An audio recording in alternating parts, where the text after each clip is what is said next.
ସମସ୍ତେ କରିଛ? ହଉ ରିଆ ତୋ ପାଠଟା ଆଣି ଦେଖିଆ।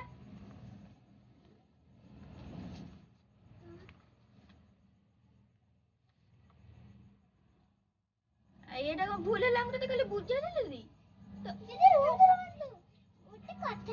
କହ ପାଠ କଲା ବେଳେ କଥା।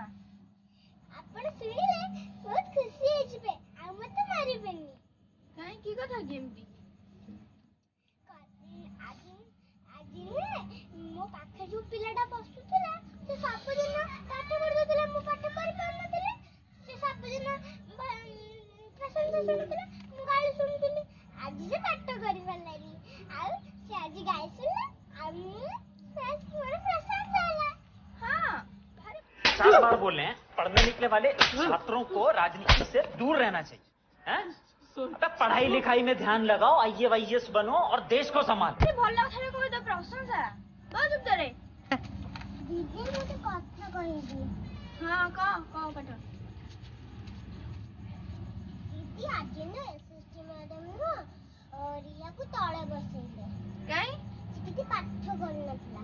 କାହିଁକି ତୁ ରିଆ ପାଠ ଆସିଲାନି? ଦିଦି କଥା କହିକି ମ୍ୟାଡାମ ମତେ ଭଲସେ ମାନେ ମତେ ବହୁତ ଭଲ ପାଆନ୍ତି। ଆଉ ମୁଁ କ୍ଲାସରେ ବସି ବସି ମୋ ଅଣ୍ଟାଟା ବିନ୍ଧୁଥିଲା। ମ୍ୟାଡାମ ଜାଣିଲେ ତଳକୁ ଆସି ବସ। ତାପରେ କିଛି ହେବନି। କାଇଁ ତୁ ବୁଢୀଟା ତୋ ଅଣ୍ଟା ଭାଙ୍ଗି ଯାଉଥିଲା? ମ୍ୟାମ ଜାଣିଗଲେ ତ ତୁ ବୁଢୀଟା, ସେଇପାଇଁ ତ ତଳେ ବସେଇଦେଲେ। ଏଇ ତୁ ଖାତା ଆଣି ଦେଖିଆ କଣ SST ମ୍ୟାମ କଣ କରିଛନ୍ତି ଦେ। ଏଇ ତୋ ଖାତାରେ କଣ ସାଇନ ହେଇନି? କେବେଠାରୁ ଆସିକି ସାଇନ ହେଇନି? ପାଠ ଦେଖଉଥିଲୁ ନା ମୁଁ ତତେ ସବୁ କରିକି ନେଇ ଦେଇଥିଲି। ଦିଦି କଥା କହିକି ଭଲ ପାଠ ନଉଛି ଆଉ ମୋ ଆଖିଟା ବେଶୀ ସୁନ୍ଦର ତ, ସେଥିପାଇଁ ମ୍ୟାଡାମ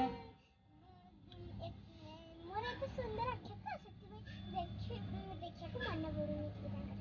ହଁ